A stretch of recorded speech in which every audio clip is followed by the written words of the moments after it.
So, welcome to the another session of Android Study Jams.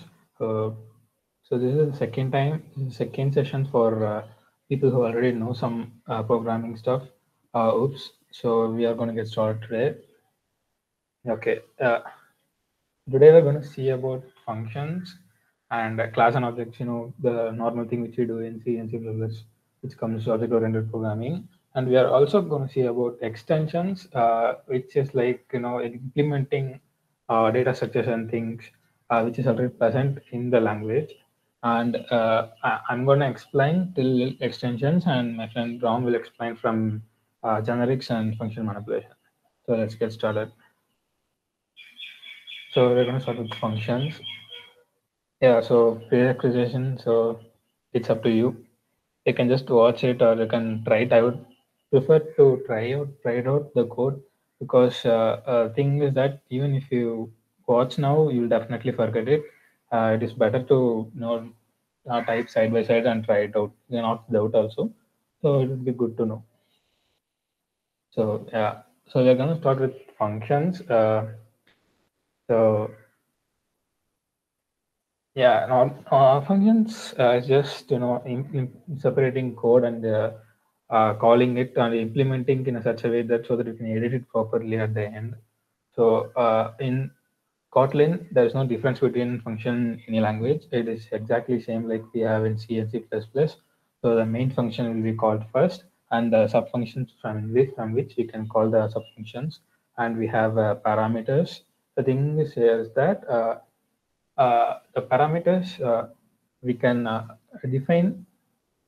Uh, I'll show you the demo. So let's start with function declaration. So can you see this? The code block. Hello, guys. Anyone? Yeah, cool. So we're gonna get started with the declaration part of function. So it's fun. So let's name it f name, and we'll have few parameters if we want. Which is pretty simple. What we do in C and C++ is there is nothing to do differently in Kotlin. The thing is that we'll use most of the semicolons and stuff, which is pretty weird. And I'm going to declare with string, and let's just print it out.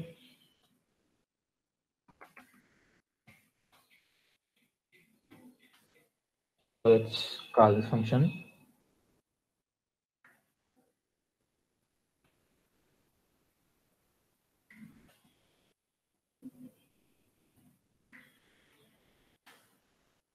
So control F9. So you guys following, right? So I'd suggest also to do the Kotlin boot camp, which is pretty good. I'll share the link also. It will be pretty good if you follow that also.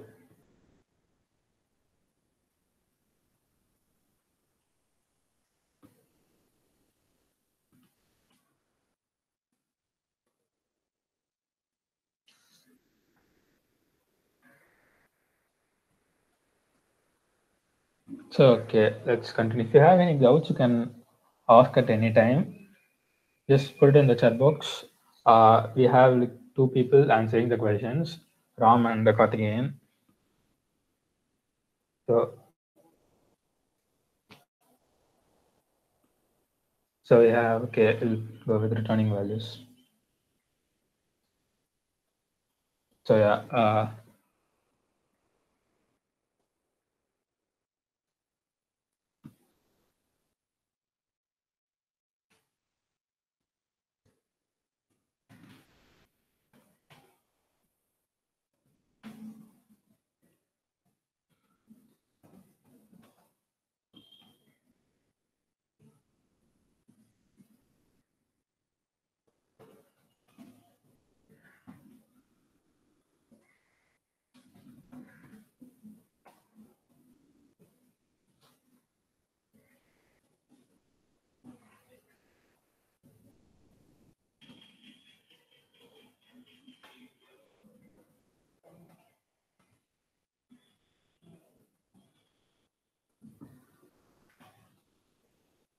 So yeah, I just implemented a function which returns the string which we put it inside it. This is just a simple function. Can also add more variables and stuff, which is like a normal thing which you do in C and C++. Also add another one. So maybe.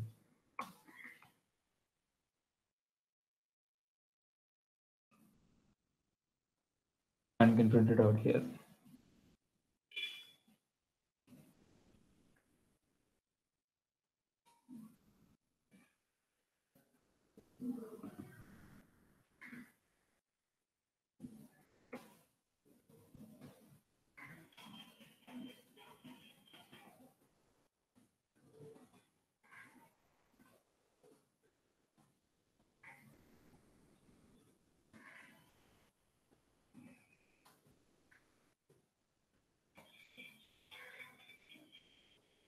So yeah, so do you have any doubts in function declaration and using parameters and returning the values?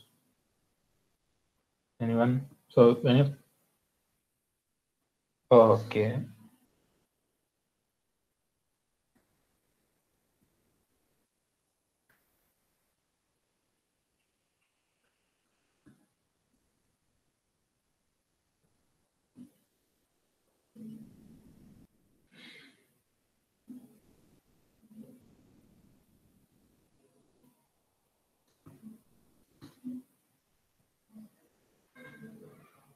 Yeah, cool.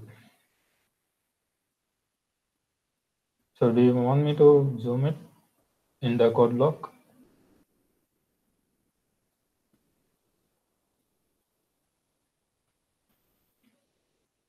Now?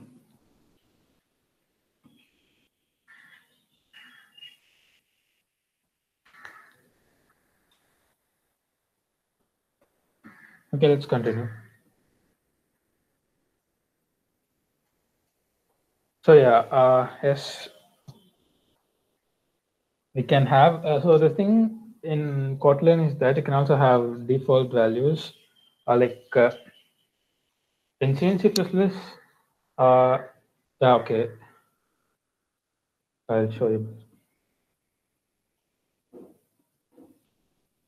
For example, if I'm using string s, what I can do is if someone forgets to enter the string value, I can also make it a default value, like some default value, and make to print it out. I'm just calling the f name without uh, any argument, which might produce error in C++, because as we define the parameter, we can't just call that function without a parameter. Like the thing, the Kotlin is that it is a new programming language which is like pretty cool with us. Like it's like a Python. You can do shit like multiply the strings and stuff, but you can't do that level in Kotlin. It is up to extent it is a cool language. So, so okay.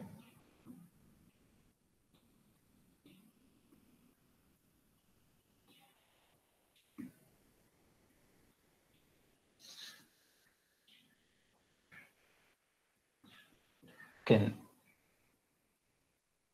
Next one is compact functions.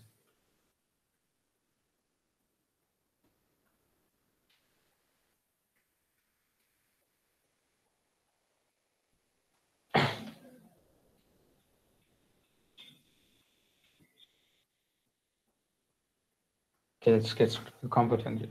So the thing with compact function is that it is a short form of writing a function.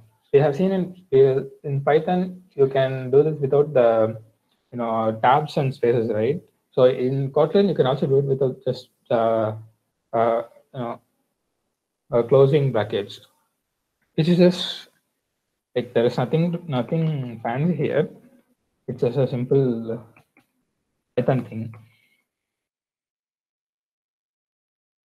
That's,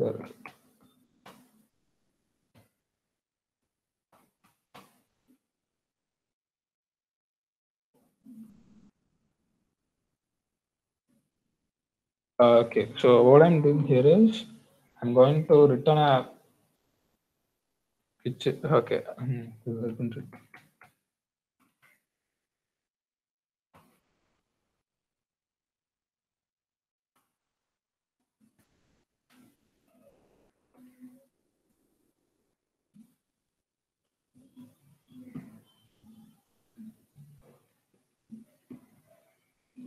So you can see this, you can define a function through this also. It is a short form of defining a function. There is nothing in this to do with. Okay, let's get started with filters of art. So let's say you have a problem that you have to filter filter some things. Let's it starts with A in a list. So what you can do in Kotlin is that you can run a for loop like normally we do in C or C++, and you can get the which are matching our preferences. But in Kotlin, you can use filters using dot filters, and you can do this.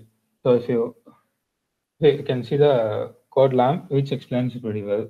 Let's get started with lambdas. Filters are nothing much in it to do with. Mostly, we won't use it in Android development. In most cases, lambdas are pretty cool actually. Like, uh, so lambda, uh, you can like in Python, you have a thing like you can create a list of numbers, 1 to 10 by just running a for loop inside a list, like inside a tuple or something like that. So like that, you have thing called lambdas in Java, which is like Kotlin is literally Java. It's a high level part of Java. You can convert code from Java to Kotlin, Kotlin to Java. It is just pretty same. The thing is that Kotlin is very Kotlin takes less number of lines, whereas Java is pretty high. So we get started with lambdas. So we are just in the functions thing. Functions. Lambda is like a function. Can say it like higher function, like high level function, something like that.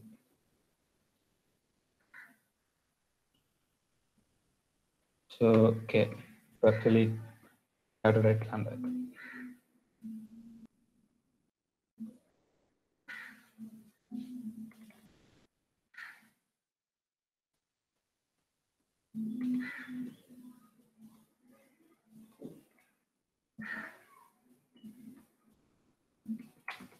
You can explore more of this in the documentation, because documentation is something whenever you forget, you can refer it always.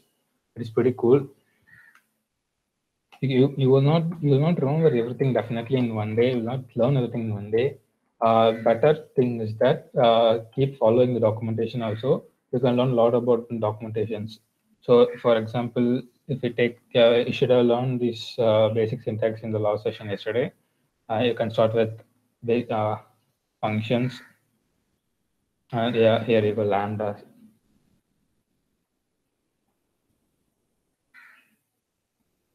So you can read it later.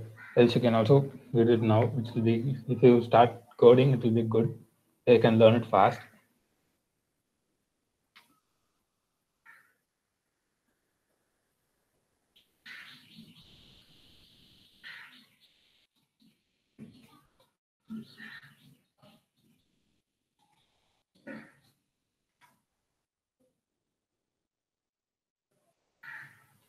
So okay, just print it out.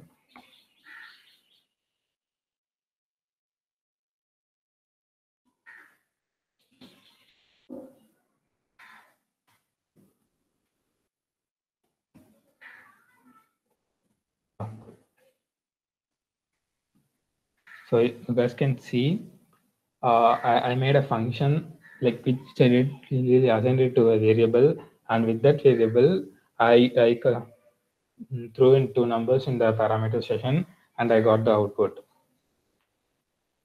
So I'll do that.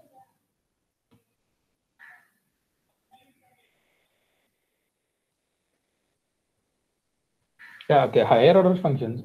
So if you're familiar with machine learning or something like that, it is a weird way like passing in functions and returning functions in a function. It's pretty complex to understand. I get it. You can read about it in the documentation. It's like instead of just variables and values, you can pass in functions and return functions. It is pretty complex. You can read it out in the documentation. Okay, so we're going to get started with classes.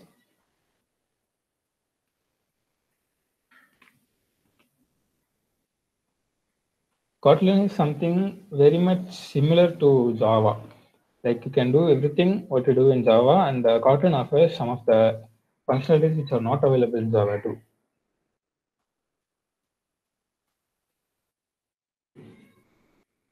So you can create a class.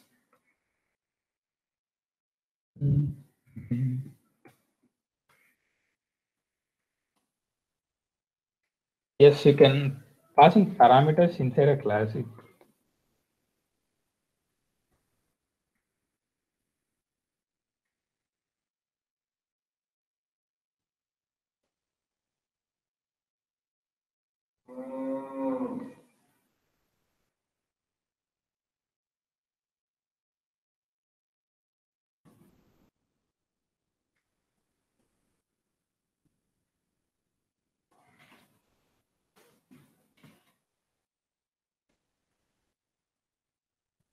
Okay, let's create a function inside it.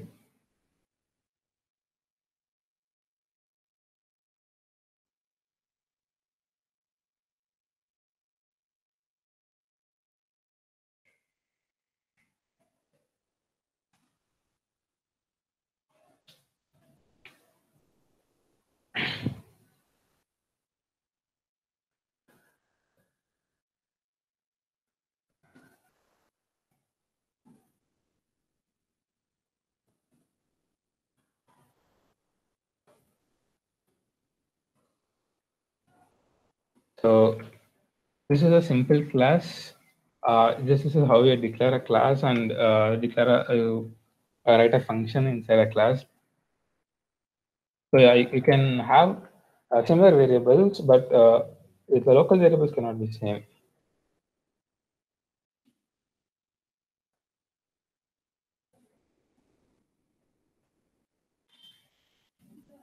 So I'm creating an instant of the class now.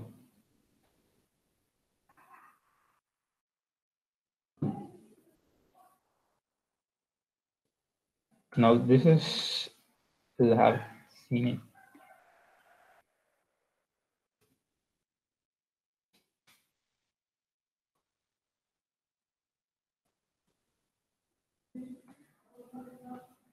As in feature.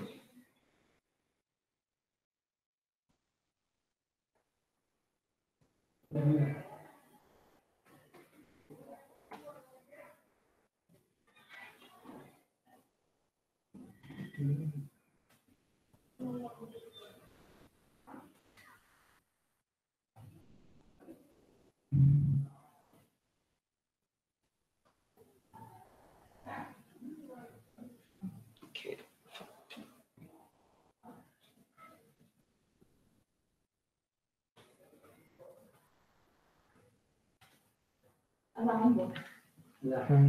Mistake.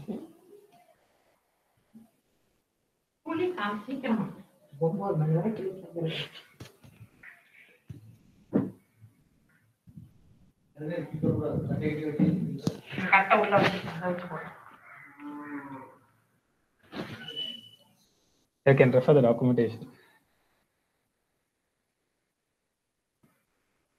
I think I'm making some mistake here.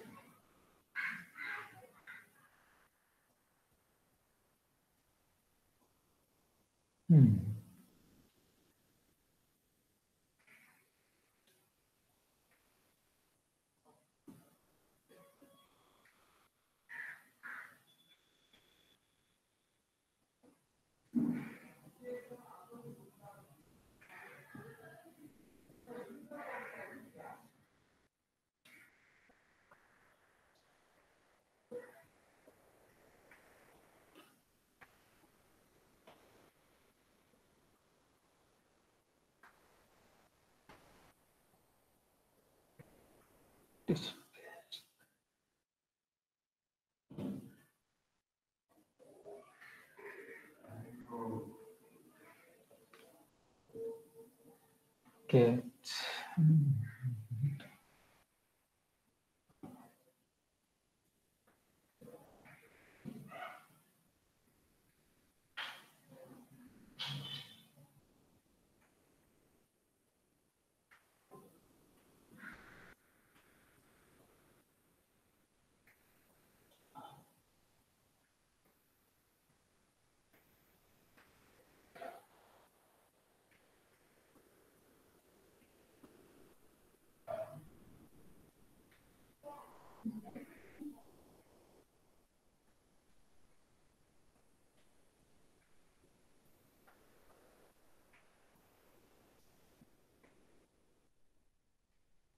Gautam.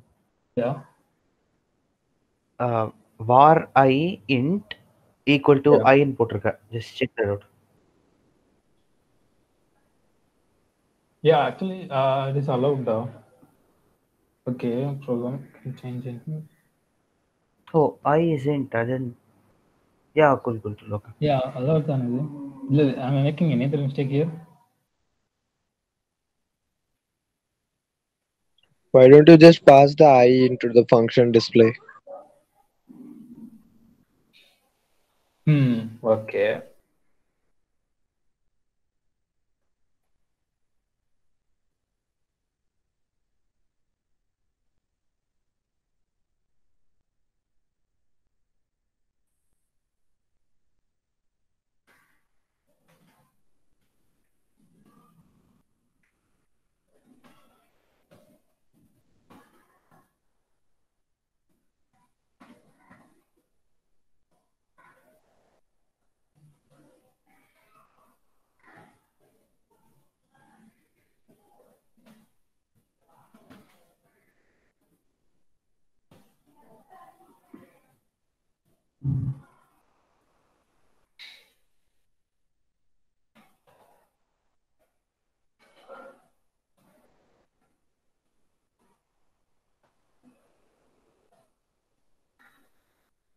Okay, guys. Okay, I can refer the documentation.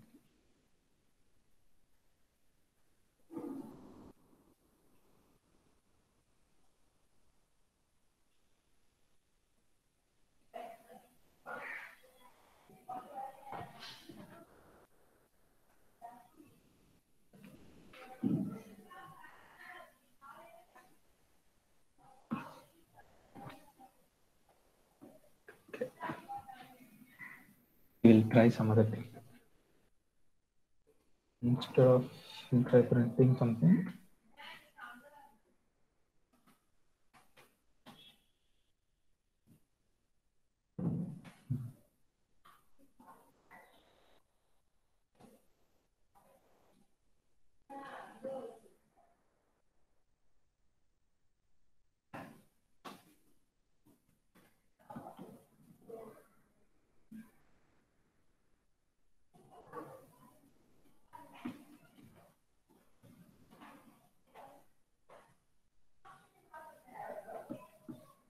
And let's create a constructor here.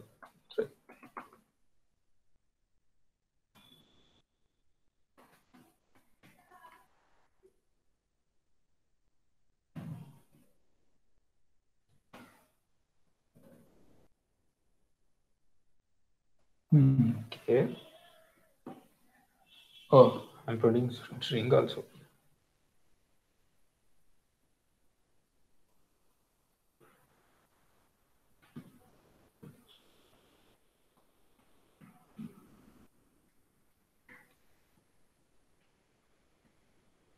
Yeah.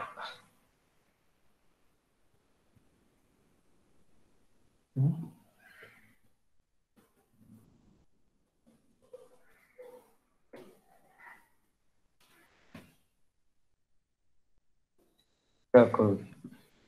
Yeah, I think I made some mistake in the function there. I'll get back to you guys. You can also refer the code block. You can find something there, I guess. Creating a class.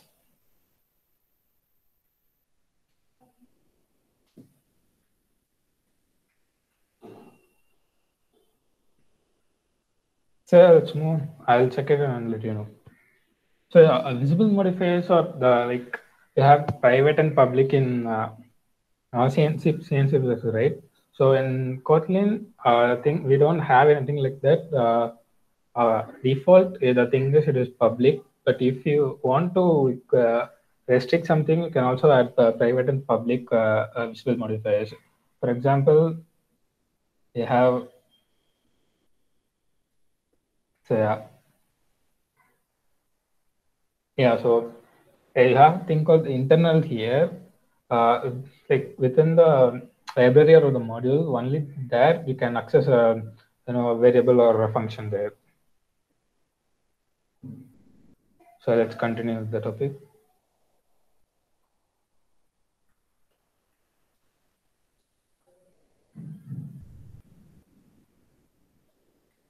Yeah, so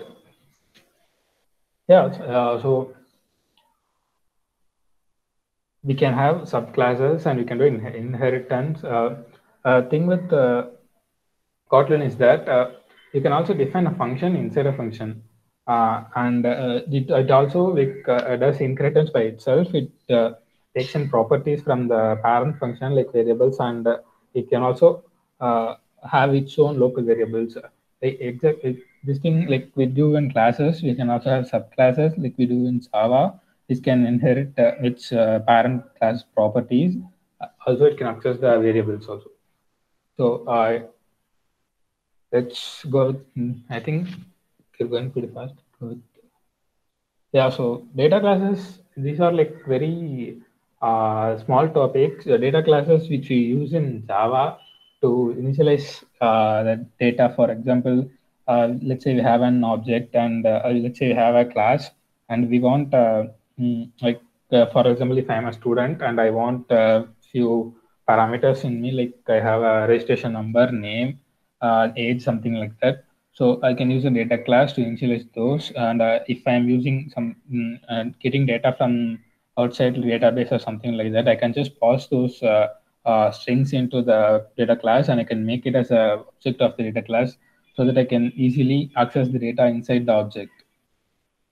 Singletons or only one instance will be used during the runtime. Like if you are having a class and you can like create more instances, but in singletons you can only create one instance at a time. And yes, enums are exactly like the data classes, but in enums the content inside it's all are constants. And okay. Yeah, I think extensions should be good. So extensions is like implementing data structures in a Kotlin. For example, pairs is like you can use a key value pair.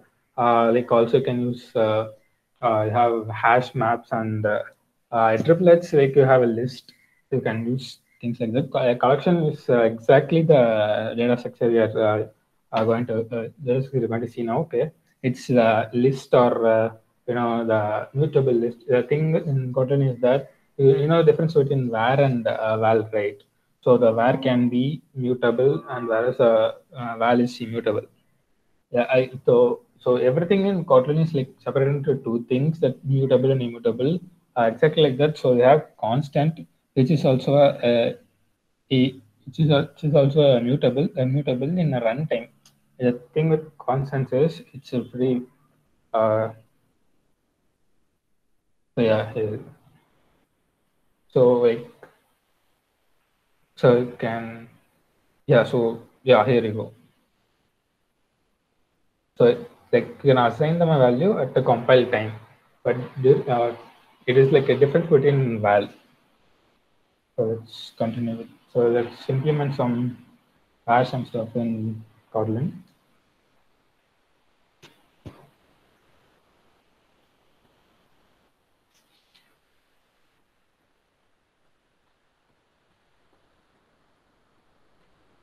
Okay.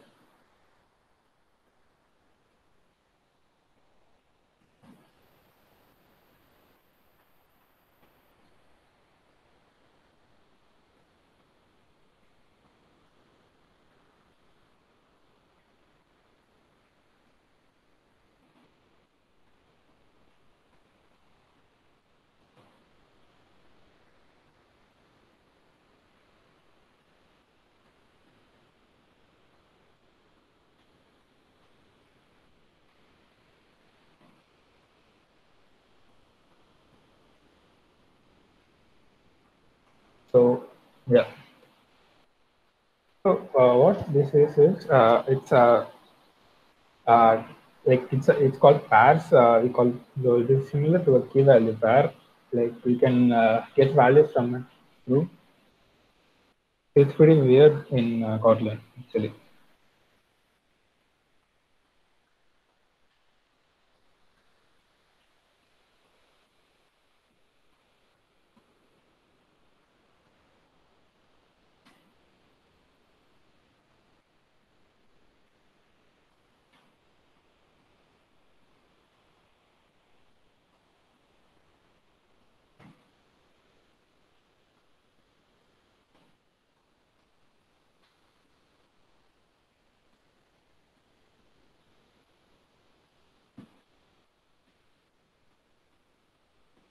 Yeah.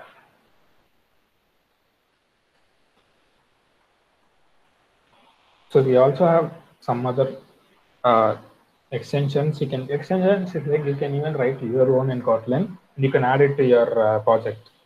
So like it is like you can, for example, you can implement your own binary tree or something like that, and you can add it to your project and you can use it in every class you need. So let's try with triplets. Now, these are like similar to views in Python. It's just it's a split.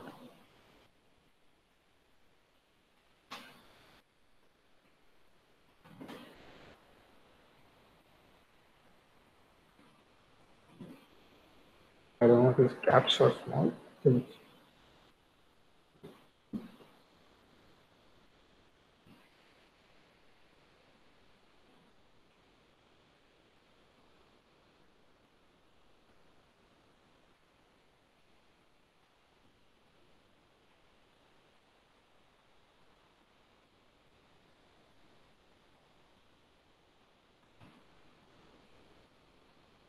Yeah, okay.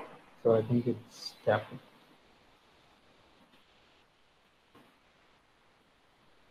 Yeah, cool, cool. So let's continue with collections. Collections is exactly like using lists and immutable lists. So let's start with the list.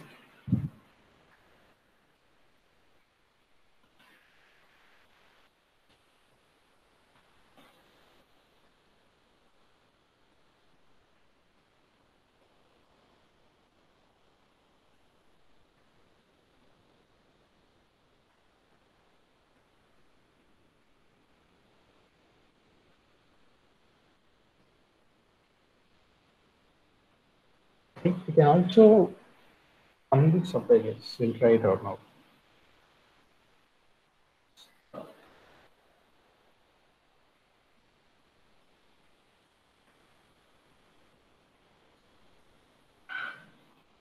Yeah, yeah, good.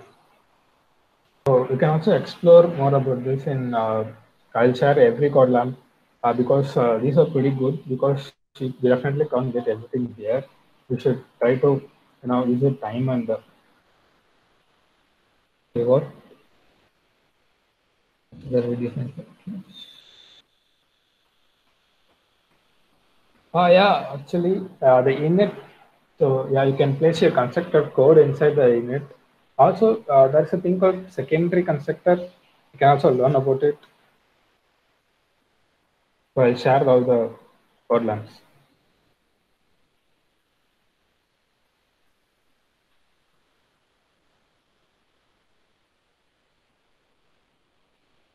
So let's implement some corrections. Yeah. So yeah, it's left it from me. Rom will take over.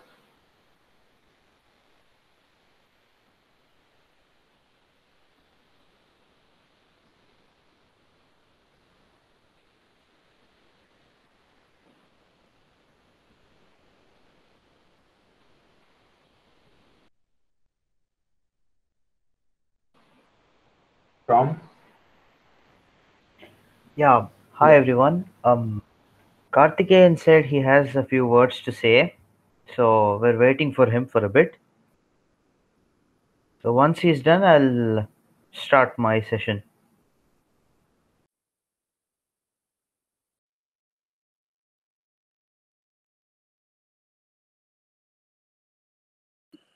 Hello, am I audible? Hello. Yeah, you're audible. Okay.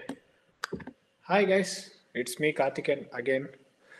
Yeah, I know today's session was boring. Even I hate listening to languages again and again. You guys may have already know all of this from if you know or Python or Java. Yeah, it was pretty boring today, right, guys? If you want, you can even unmute and speak. We'll have a short discussion and then Ram Narayan will continue teaching the class. Guys, or did you guys sleep like what we do in Shastra? Hello? கேக்குதாடா?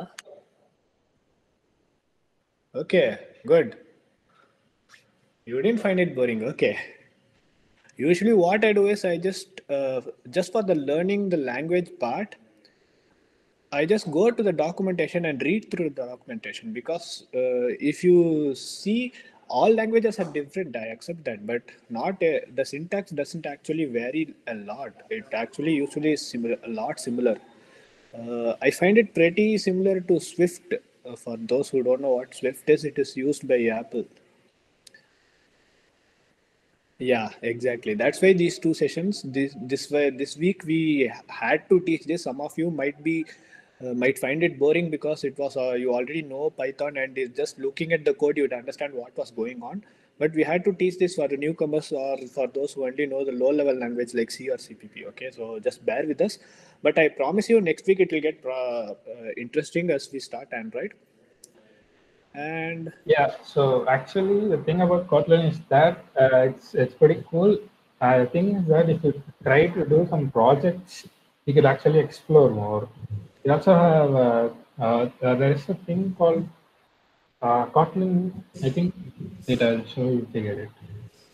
Sure. I mean, Ram Narayan will take over and he will explain about generics. yeah, before that, I thought, to make this a little bit interesting, I'll ask Ram Narayan to show a small app that he did, a hand cricket app. I hope everyone remembers playing hand cricket in their 9th, 10th, 11th, 12th. In our school, we were playing it during the board exams also. I guess it was Nida Gautam. Yeah, we never stopped playing hand cricket. So Ram Narayan got inspiration from that and made a hand cricket app. Uh, if you're up for it, it will just take 2 to 3 minutes. So everyone, are If you you able want to to see see my the screen? code, yes, da, it's visible. If you want to see the Okay. code, just reply here. He will show the code a bit and try to explain it. But if you want, that is. But if not, we can continue with language introductions. Like we'll get on into Kotlin. What do you say, guys?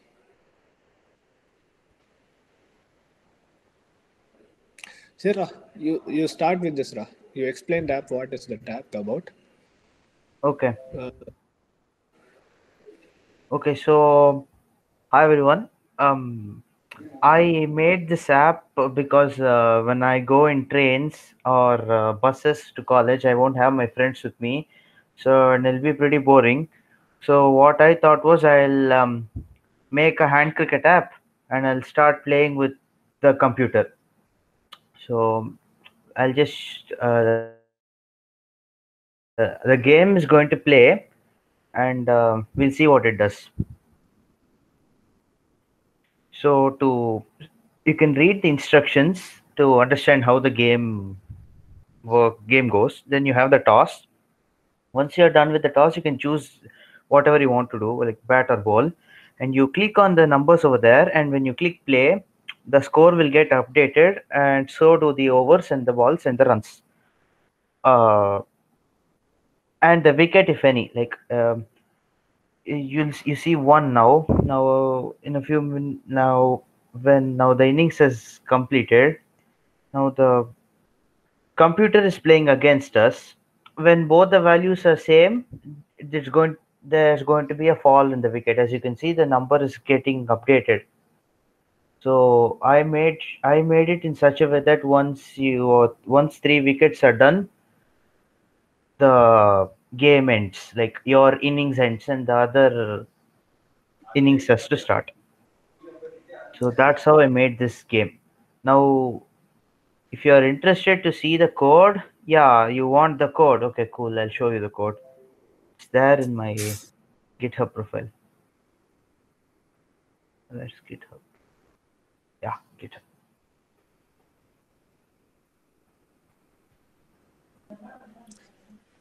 Yeah, are you able to see my GitHub page? Hello? Okay, cool. Yeah, you can see the screen. Proceed. Yeah, so Afterwards, share this code in the chat window. Share yeah, this sure. public repository. Na? Yeah, it is public. Yeah, okay. It's a pinned repository. So, yeah, so when it comes to Android, each and every page that you see in Android terms, we call it as an activity. Like in a web page, you have your home page, your about page, and all the others, right? So in Android, we call it as an activity. So whenever you click on a website, the first thing that you see is your home page. Similarly, when you open an app, the first thing that's going to pop up is your main activity. So let's just look at main activity to understand how the code works. So once we start this, this is the code that runs. And if you look over here, you have the class main activity. It's inheriting app compact activity. You don't have to worry if you don't understand any of this. I will be teaching you all this in next week's session where we'll start Android from scratch. So until here you can skip it. What I'm doing is instructions and play are two buttons that I have, as you can see over here. The instructions and the play button. So what I'm doing is I'm setting on click listeners. What on click listener does is it's a function that I'm using as a lambda over here. You notice you don't see any parenthesis, right? So that's why this is a lambda. So what I'm doing here is I'm Ram? setting the click listeners for GitHub screen, GitHub terlada. Oh, Yeah, sorry. Yeah. Is it? Yeah, so I am setting click listeners for both the buttons. What click listeners does it, when you click on it, something should happen, right? That bunch of code, you write it on a click listener. So what's going on over here is I'm creating an intent. So intent is analogous to a link, a hyperlink in web pages. When we click on a button, it'll go to the next page, right? In a website. In the similar way, the functionality at the back is you add an anchor tag. Just wait a moment. I'll do something. Hold on.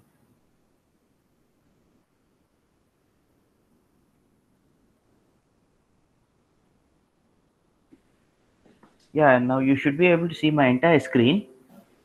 Is it visible? Yes, da. Yeah, okay. So now in web, you'll use an anchor tag and you'll do this. You'll say href, let's say www.google.com. When you do this and when you close the anchor tag and you say you'll write a HTML code like this, and in the browser it's going to display one simple line of code, one simple line Google, which has an underline in the bottom. When you click on it, the Google page will open. Similarly, in Android, what you do is you write an intent. So what an intent does is it will take your code. I mean, it will navigate from one activity to the other activity. So that's how intents work. So when I click on the instructions button, the instructions activity should start, and when I click on the play button, the toss activity should start. So I've created the instructions activity and the toss activity outside this. I've created it over here. So, and I'm linking both of them. So from my main activity, when I click on it, it goes to that activity. So you have instructions over here. This is just nothing. I'm only going to tell, just display a bunch of lines. So this function over here, set content view, what it does is it displays the code that I write. Now the code that I write is going to be in XML. So all the things, all the buttons, the text, the images, all that you see on the screen, you first write it down in XML, and then you populate all those XML views into your Android, into your activity. So that's what this line does. So you can see the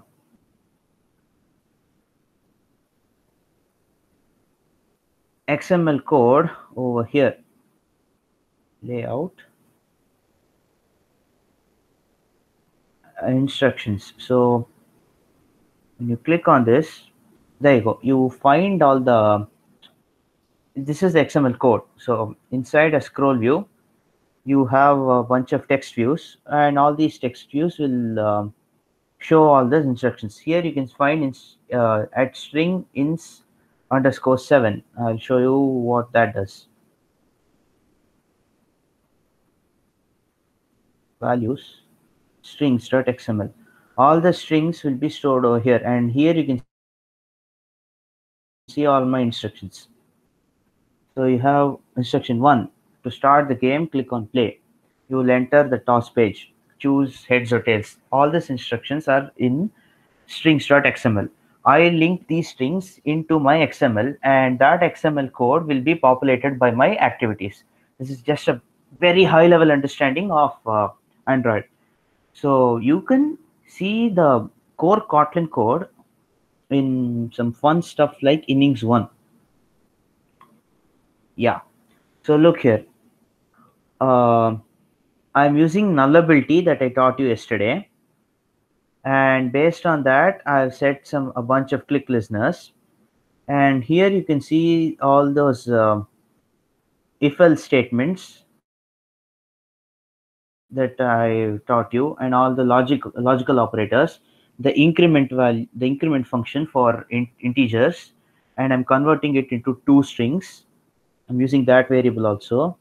Somewhere in this code, I'll be showing you a when statement. Just bear with me for a moment.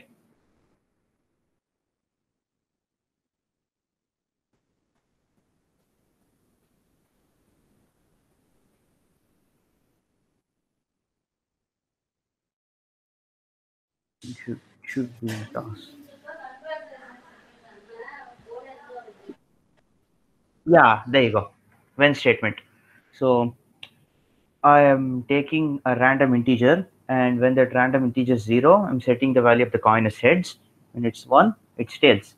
So I'm playing the toss over here. So you need to take one value, and your opponent will. You need to choose heads, and your opponent will choose the other one. And based on the outcome of the coin, whoever wins, that should be implemented, right? So that entire piece of code is over here, from here to here. You can find this entire app here. I'll paste the code, and I'll give you the GitHub link. Yeah, okay. You can look at the source code, and if you find anything interesting, you can let me know. For example, I've thought about implementing multiplayer, just create a hotspot between two phones, and you can play it with your friend instead of moving your hands. If you're super lazy, you can do that also. I haven't done it yet, but you can do it.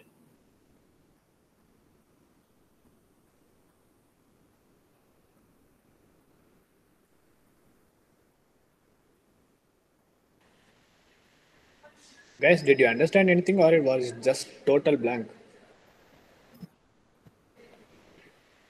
Did you get at least some part? Don't worry, we'll be going into this deeply next week. Don't worry about that. We'll be teaching each and everything. What is an activity? What is an life? What activity life cycle is? Yeah, that's enough. We'll start off with very basic. Like I guess the first app will be birthday card app, right? Yeah, it's a simple card app. Yeah. Yeah, it will be very simple. When I first started in my after completing 12th in my 12th holidays, I too thought that Android development will be something that big developers do. I could never achieve that level, but when I started, I understood that it's more like writing simple CPP app only, because most of the important task or the redundant codes that is written by has already been written by Google itself. So you won't be writing most of the part. You will only be writing the code which you need. Like if you need to display an image, you'll be create an image view in XML. If you know web, then creating the UI part will be very simple for you. It will just take 1 or 2 days for you to learn to create an UI, because it's XML is very similar to HTML only. So Actually, to build on what Karthi said, it's easier to code in Android than C++, because all the base level implementations are wrapped around, and you don't have to sit and break your head with pointers. You can just work on the uh, flow of the app. You don't have to sit and go to the bare bones and deal with bits and all. So that's what Kotlin helps you achieve. And there you go. You've seen a basic implementation of what's going on.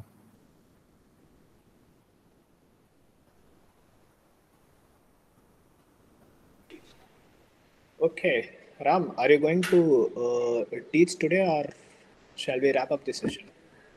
I have a few interesting things in mind. Something like that deals with some basic stuff. I'll just go through over that, and once we're done with that, we can wrap up the session. Okay, then start, Ra.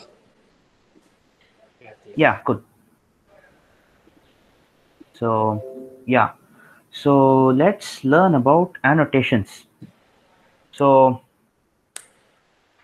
you see this at file and at JVM static over here. Day browser window only, da. Hello. Day browser window mattum. Yeah. Okay. So are you able to see the tabs or not? Yeah. Very good. Yeah. So at file and at JVM static is visible. Yes. Yeah.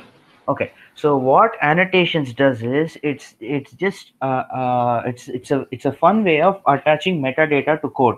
You tell your compiler that okay, I'm going to name this thing as I'm going to name this as a file, and it's going to be a JVM machine, and the argument for that is interrupt fish. You don't have to worry about this because he tells you over here itself. You are very unlikely to encounter any annotations until you start using frameworks. But it's useful to be able to know how to read an annotation. For example, when you want to build an Android app in Java, if you are going to do that, you will be overriding a lot of functions from abstract classes that Android has defined for you before. So when you are overriding those functions, you'll have to place an annotation called @override. If I have a Java code, I'll just show it to you. 1 second. I think I should be having some Java code. Hold on. I think languages app will have it. This is just to show you live example of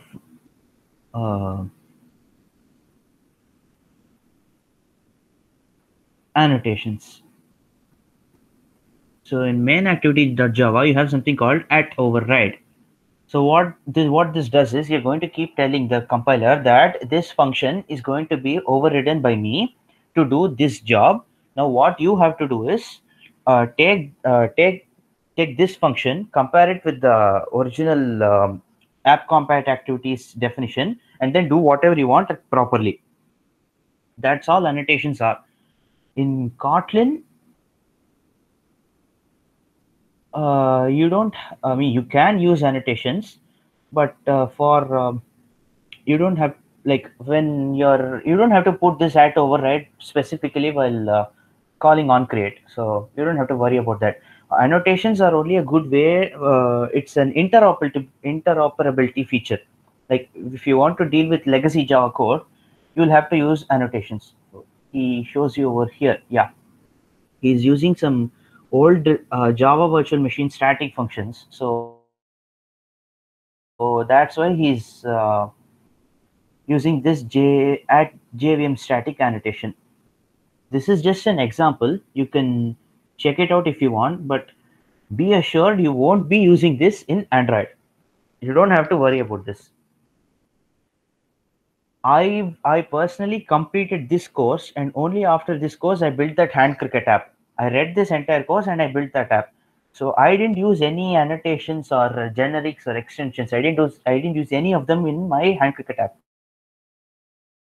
So before that I didn't know Kotlin. So you don't have to worry about all that. Now let's learn about labeled breaks. When I was coding in CEPP, I use break statements a lot. So what break state, like if I give you a complicated array program, like let's say you need to keep sorting from the forwards and the backwards at the same time, and then when you hit the middle element, you need to swap the entire arrays front and back and then sort it again. If I give you some really weird code like this to break your head, you need to stop the code at a point and then you need to continue, right? But when you want to do that, you'll have to use breaks, but those breaks will be so redundant and they'll start misfiring. When you think that it will work in one way, it will work in some other way. So what labeled breaks does is you can put a label at the top, like outer loop at, and you can write whatever code you want. And when you say break at outer loop, whenever this condition is satisfied, when I is greater than 10, it will go to the outer loop. So you can take your what break usually does it just gets out of this code, just out of this for loop. It won't go to, and whatever statements follow here, those will be executed. You can skip all of them by placing the label over here. Like if you say break at outer loop, it will go to outer loop and it'll start running from there. There you go. Exactly. You can use label breaks only to break out of loops, whereas go-to statements in CPC, CPP, or C hash, they'll help you to jump to random pieces of code. But it's not a good practice to use go-tos in C or CPP because it generates a lot of spaghetti code. As you know, spaghetti is a very tasty Italian dish. So how it looks is it looks all messed up. I can show you if you want.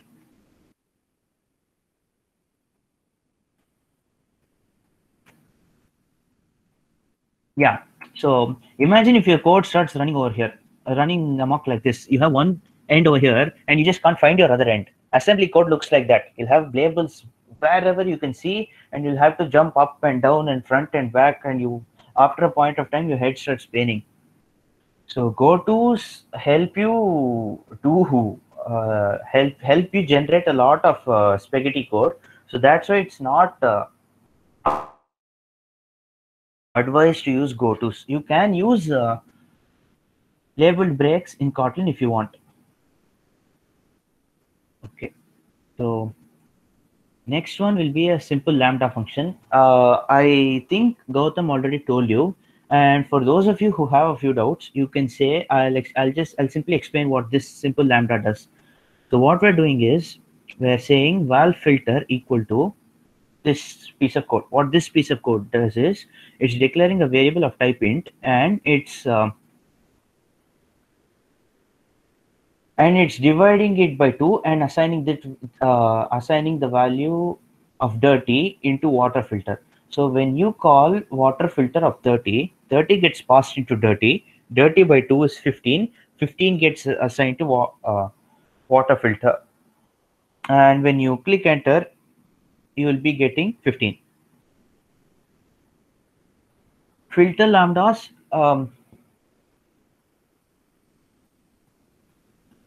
Yeah, okay. So you have a simple data class. Data class is analogous to structure in C.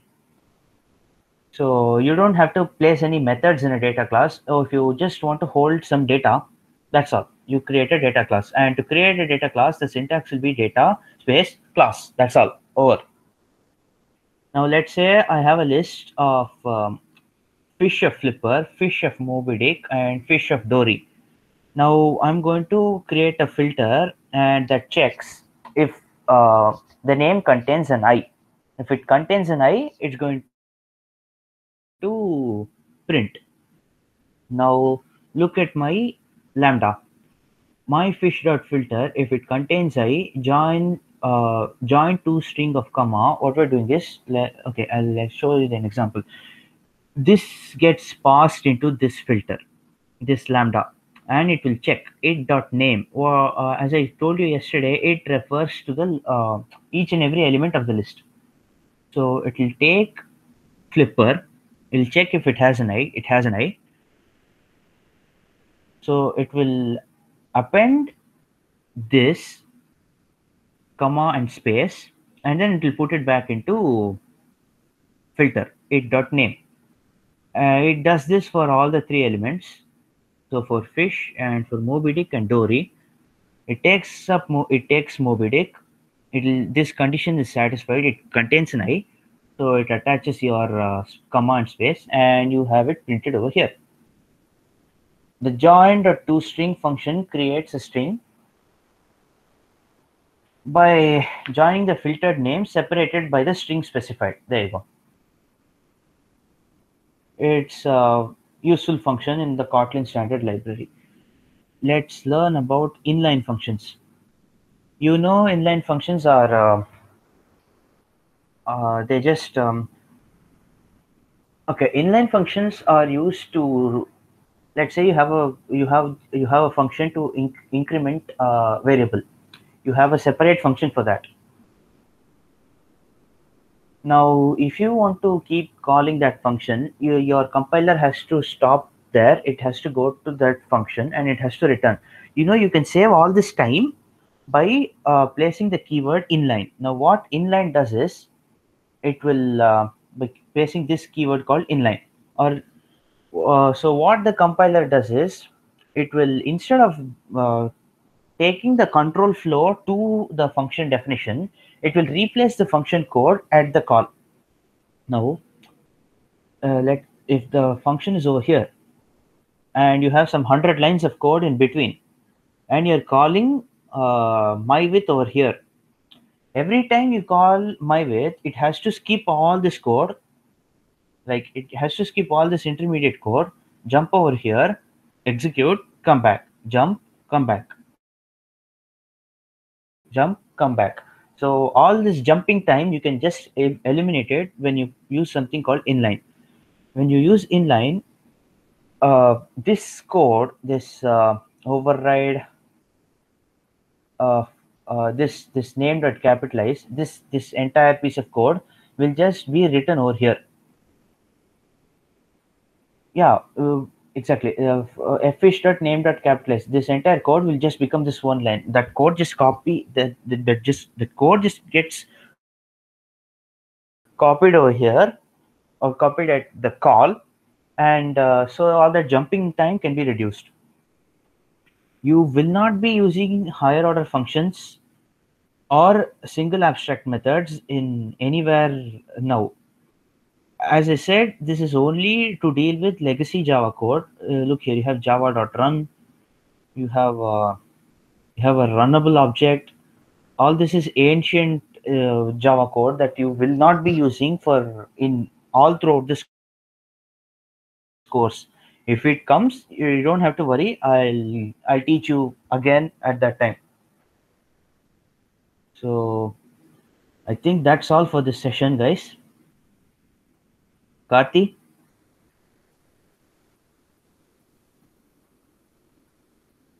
So yeah, so in case if you like Kotlin, you have that is like Kotlin has a lot of applications. It is also used in web developments and other things too. So I'll share a link, and if you want, you can explore it.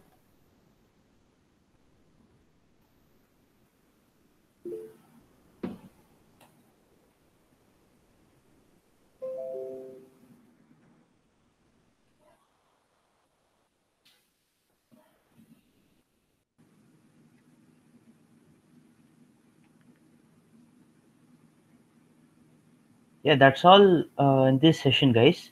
If you have any doubts, you can ask us now and we'll help you. Like, if you have any doubts, we'll try to clear it. Yeah. You can ask us Yeah, in the the chat. thing is that like you have to write code to learn Kotlin actually. Better start doing simply try to do the code labs which we provided you, because it is pretty good, and you can get a really good amount of content out of it. It will be helpful during the Android thing, because if you learn these things during Android, you can just concentrate on the concepts related to only Android, like libraries and how to use on-click listen or something like that. You don't have to worry about Kotlin programming, because you have already learned and you are good with it.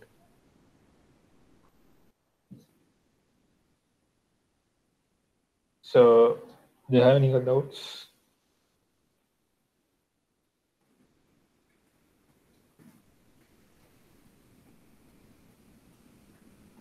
No doubts. Anyone else?